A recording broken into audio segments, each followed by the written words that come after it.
Hey guys, Desletter Magic here. Made a very tiny upgrade to my audio quality here, a little bit less background hum. Just made some cabling and some mixer adjustments here, so literally the only good thing to happen in 2020. Let's get back to some more bad news, as the title indicated. So people are kind of mad because there was a Momir event on Arena, and they actually made it the FNM at home format. So in the past, they've ran, dare I say, more respectable formats, like ones that resemble, things that require skill. But if you're not familiar, it's the one where you get all lands, and then you could discard a land from your hand, and then create a creature with CMC equal to however much mana you just paid. So if you have 4 lands in play, you discard a land from your hand, and then you create a 4 CMC creature, and it's anything in the entire database of Arena, any card that's ever been programmed in. So like old sets, jumpstart, whatever. I assume they're all included. So FNM at home is supposed to be like the, anybody can play it, cool, you can just jump in, whatever, it's free. But also, if your LGS wants to charge a digital ticket or just hold it for fun, they can give out real world prizes or, do whatever they want, do a tournament structure, run it on Discord, use the private match person-to-person challenge system, and basically run FNM. And in fact, you could all be on Discord, on voice chat, and it's like you're in front of each other, except that you don't have to smell each other. It's wonderful. Not a lot of stores jumped onto it because they're like, at $5 a piece, and then half the people aren't going to enter, then you got to manage it. What if it's 7 people, then one person sits out, and screw it. But for the ones that got it working, great, except for this last one, because just keep in mind that I said people are actually charging money to run an official FNM through an official store, and this is what happened to the event last Friday. So they've ran Momir, at least 5 times that I remember, probably a lot more than that. I guess there's more cards now, but whatever. It worked just fine. There were really no glitches with it. There was a couple cards that arguably shouldn't have been in there, like one of the 8 drops, but it did function. It wasn't that hard. This time around, it was a disaster. Among multiple other problems that I heard of, the main one was that if you, clicked on, the emblem to either manually activate the ability or to read what the emblem does or whatever, which is the emblem is basically here's, discard a card, do this. It has to be an emblem by game rules. Yeah, if you clicked on it, it would just end the game. It would just terminate it or some combination of something. Basically, if your opponent was losing and they didn't like what you just summoned or they didn't like what they just summoned, they would just spike the game and have it end in a draw. They could just glitch it and terminate the session. So, okay, so any opponent at any time, whether you know them from FNM or it's some rando on the internet, could just flip the table over and say, actually, that was a tie. Do you see a problem with that? I see a problem with that. So it was such an unbelievable disaster that they just decided, you know what, screw it, we're pulling the event. They didn't give any participant the max reward, which is, I think, 1 rare ICR, then 1 rare ICR or something like that. I don't know. Not earth-shattering, and I don't believe you had to pay any coins to get on this. I don't know. I was, gone the whole day, so I don't know. I played in the morning, or skipped it, missed it. I don't know what the hell I did. Dude, if the Packers weren't playing today, I wouldn't even know what day it is right now. I've had a shit weekend. I'm having a severe computer failure, and now I'm running with 8 gigs of RAM, so that's a treat. Don't expect me to stream anytime soon, and I paid for 1 day shipping, which means that my new motherboard and RAM will show up on Wednesday, because that's 1 day from now. It better show up sooner, or Monday better be some bullshit Flag Day made-up holiday thing or something. But once I rebuild my computer, I'll be back up and running and not staying up till 5 in the morning trying to disassemble and reassemble my computer and test all the parts individually. So yeah, this weekend sucked. You can see why I maybe missed out on a little event there. And I was working some interesting hours trying to get some money, and I ended up with over $1,000, which is good because that's how much YouTube just stole from me. So, great. But back to the situation. Imagine you paid to enter with your local store. You've been doing the FNM at home for a while, supporting them. You're a great, member of the community to bother to do that. And you're all getting the pairings, and then, oh, look, there's a glitch. Okay, guys, we all know each other. Be cool. We all paid for this tournament. Stop ending it in a draw. And if you do, we'll just disqualify you on the sheet. Okay, cool. Got it. Yeah, somebody did it as a joke or a meme or accidentally. Haha, funny. Now, okay, don't click on the emblem. Done. I assume that the way you crashed the game was avoidable. I don't think it would happen accidentally, but like I said, I'm hearing this third party. So then you're like, okay, let's continue. Boom, event disappears. Well, now what do? Nobody got any of their rewards, and I guess I would assume the local gaming stores would have to refund the FNM entry. To everybody else who's just doing the event and not actually doing it through a store and not paying any money or not, tying a tournament structure to it, there's okay, I'll go play something else. This sucks, whatever. Although, how the hell did they break Momir? It was working perfectly. How do you take something that worked perfectly 5 to 10 times and then make it not work. It's like, it's the emblem on the side that broke. What the hell did you change? Why did you change the code? I'm sure there's more to this. It's not like I have the source code in front of me or know what really happened. But in programming, the golden rule is if it ain't broke, don't touch that section of the code. Unless you have both, one, a really good reason, and two, a note from your mother. Yeah, Jimmy has my permission to touch the section of the code that's working perfectly. He has a perfectly valid reason. Signed, Cheryl.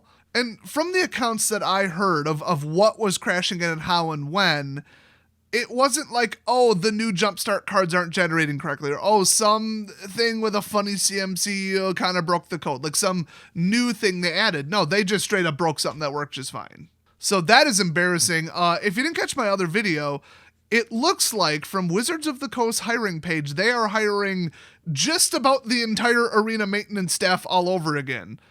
What the hell? Where'd they go? Did they fire them? Are they doing a terrible job? Did the main people already leave to work on a different project because their contract was up and now the new people you hired are terrible, so now you're replacing them? Or like something funny's going on, and then we can see the results. So this is why I think the correlation is a causation here in this case.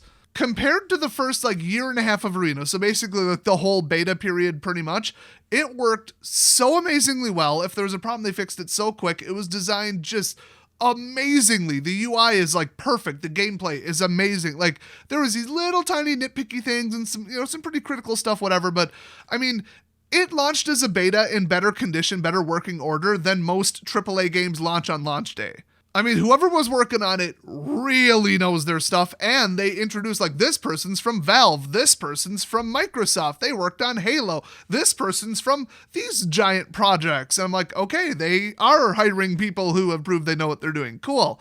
They cannot possibly be the people who've been writing the code for Arena in the last year. It has to be different people. Unless they're like rushing them, cutting their hours, or did something to piss them off. I don't know. Maybe they picked up a LSD and mushroom habit. I have no idea. It is Seattle. Maybe there was a head injury involved. I don't know. Maybe there's a gas leak at Wizards headquarters. It could be anything, but in my opinion, the people who wrote the initial code for Arena are not the ones working on it now, and the ones who are working on it now suck at their jobs. This level of simplistic, easy, should have tested it, ahead of time thing.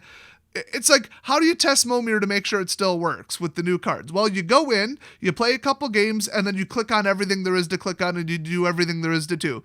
You summon something for 1, 2, 3, 4, 5, 6, 7, all the way up to like 15. It works, cool, done. All they had to do was click on the emblem once. And you might think, why would a tester have to do that? Wouldn't they just pay attention to the gameplay? Because part of game testing, if you're a professional, is to do everything, click on everything, interact with everything, every what they call a control or a UI element, every layer, every event, trigger every event, action, everything. You do one of everything. And it takes like, in something so simplistic, an hour, not even half an hour. I mean, these people don't know how to do their job at a basic level. And honestly, most game testers these days are garbage because, one, they mostly, as a whole, at least in AA and AAA projects, just don't exist. Or two, they are the developers themselves and they have a bias towards, my code's it's written perfectly, so it's going to work perfectly. So they just half-ass the testing, which is almost definitely how this actually happens. So a little peek behind the curtain, because you guys know I have 2 degrees in software development, software engineering, analytics, database design, web programming, .NET programming, IT management, project management, server management. I mean, I took all the electives and I got 2 degrees in like 3 years simultaneously, and also went to college early during high school. So I basically have like 4 degrees. They just didn't see it that way. Kind of sucked because I wanted my electives to be like auto technician level 1 and like cooking.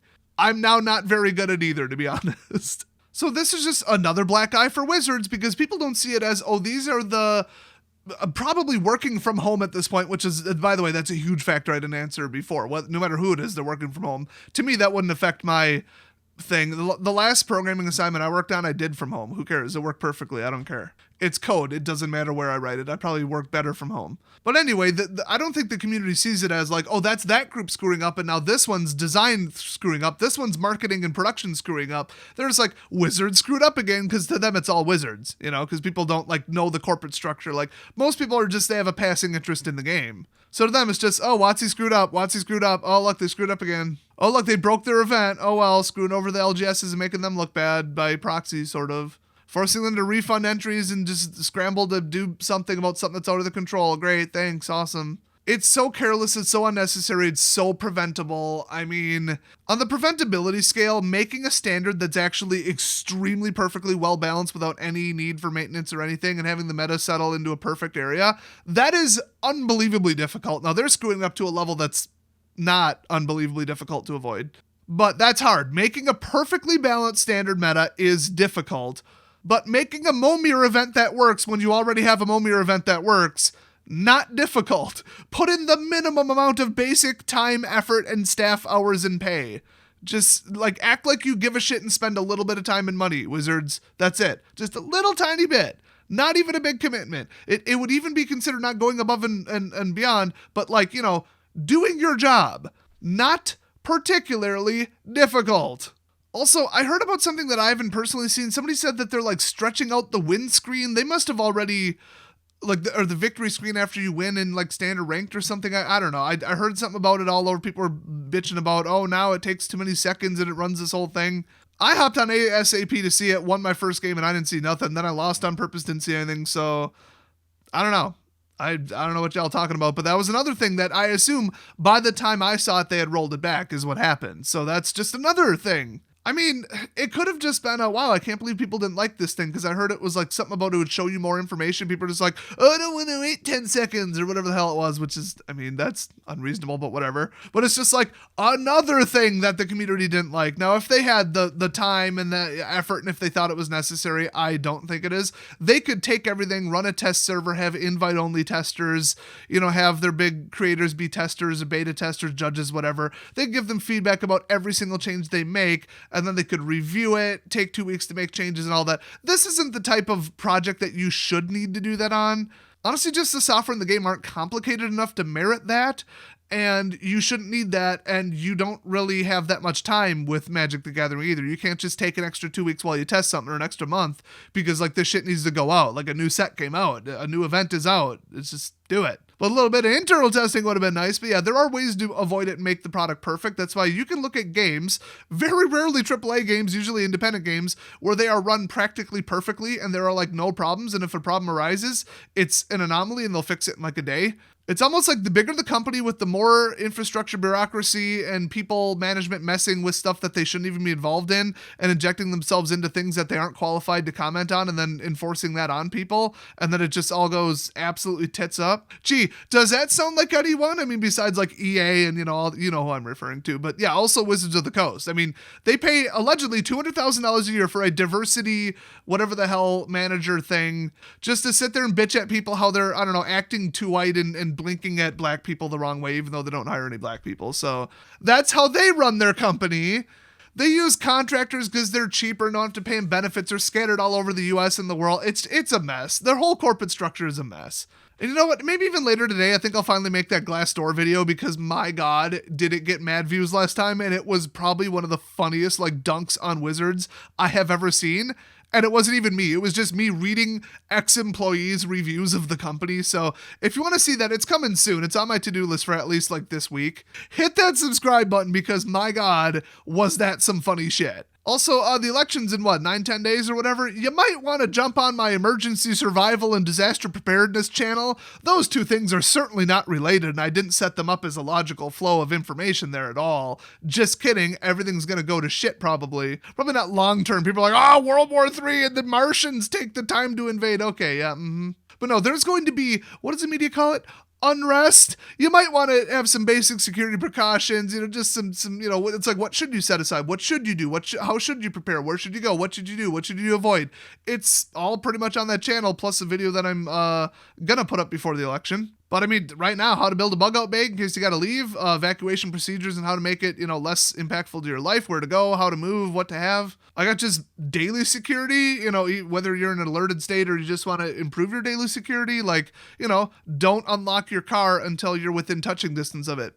You wouldn't probably think of that, but don't do it. I got a whole video full of stuff like that. So like, seriously, go check it out. I mean, instead of just haha funny cat video, which I mean, let's be honest, I watch a lot of that. Why not go, take 10-20 minutes to like watch a video that's like, I just improved my personal safety and improved my life and my knowledge and my skills that are going to be relevant for like the next couple decades. It's a better use of your time. That's why I always wanted to make an educational channel. And spoiler alert, my third channel that nobody knows about is. But my fourth channel is better. So it's more crucial, important information, which is why I'm focusing on it. Also, I should just warn you right now, since it's like the end of the video update on everything in my life, whatever. The millisecond that a Cyberpunk goes on sale and launches, which is like, I don't know, mid-November, I'm going to be making like 10 Cyberpunk videos a day and not even like touching Magic. Probably for like, I might stop it if something big happens, but you will not see me for quite a while. So you might want to, if you just want to keep seeing content, or you want to see really, really funny, stupid, well pulled off, crazy ass content about Cyberpunk,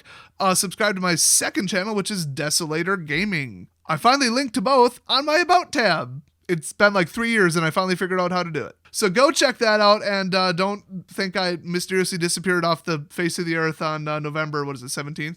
So anyway, thanks for watching this. Just hilarious. More bad news for Wizards. Hopefully they get their shit together. I mean, this is so not like important, not major. It's like whatever. But it's not a symptom. What's the opposite? It's evidence of what's going wrong on a higher scale. So other than that, I mean, there's a lot of draft events that I've been having fun with on Arena, so they're still fun to have, and playing against your friends, don't even forget about that as an option. I mean, I've been having a hell of a time playing against some of my friends on there. So, there is still fun to be had in Magic, so just remember that. No matter how bad this looks, if the game functions at a basic level, which is not always a given, you can still jump on and have some fun. So anyway, thanks for watching, and I'll see you guys next video. If my computer doesn't burst into flames.